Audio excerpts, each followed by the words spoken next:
Sawa ka na ba na laging prito at sabaw lang ang luto sa isda? Kaya for today's video ay magta-try naman tayo ng ibang luto at gagawa tayo ng fish curry na yellowfin tuna. Kaya kung gusto niyo rin itong itry, tara samahan niyo ako at magsimula na tayo. Meron tayo ditong yellowfin na pinaslice ko lang into serving pieces. I-season lang natin to ng asin at paminta powder. Tapos ay yung kabilang side naman,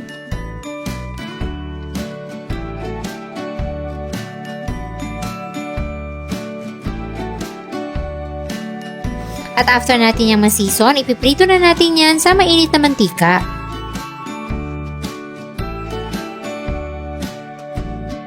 Antayin lang natin na mag-golden brown yung magkabilang side.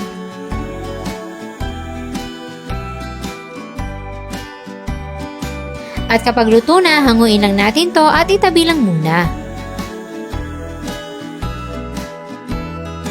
Then sa ibang kawali naman ay magpapainit tayo ng mantika at ipapan-fry natin ang ating carrots at patatas.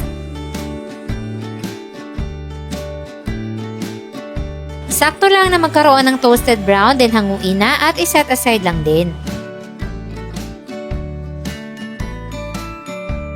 After nyan ay magigisa na tayo ng sibuyas. Next ang bawang.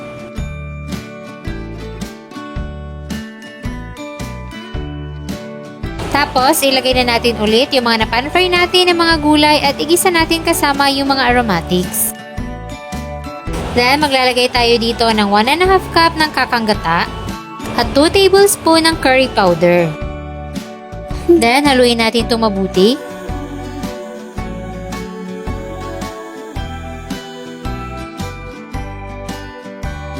Then, maglalagay din tayo dito ng konting tubig. At kapag nag-start ng kumulo, pwede na natin ihalo dito yung ating napritong isda. Then, halu-haluin natin.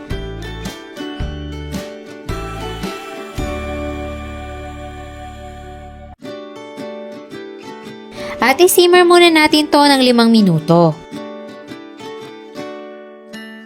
Pagkatapos ng 5 minuto, check na natin kung malambot na ba yung ating mga gulay. At kapag malambot na, pwede na natin ilagay ang bell peppers.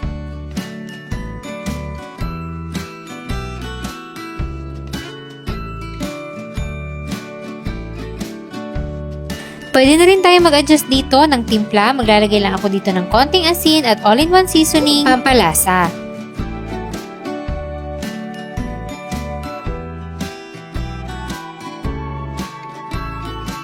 At para mas masarap at mas healthy, maglalagay din tayo dito ng dahon ng malunggay. Then, simmer na lang natin to ng 1 hanggang 2 minuto.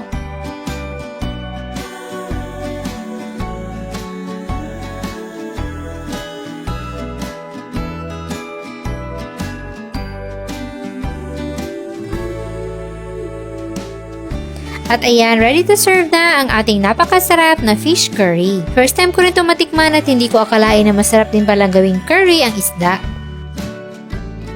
At dahil nga napakasarap nito, sigurado ako magluluto kami ulit.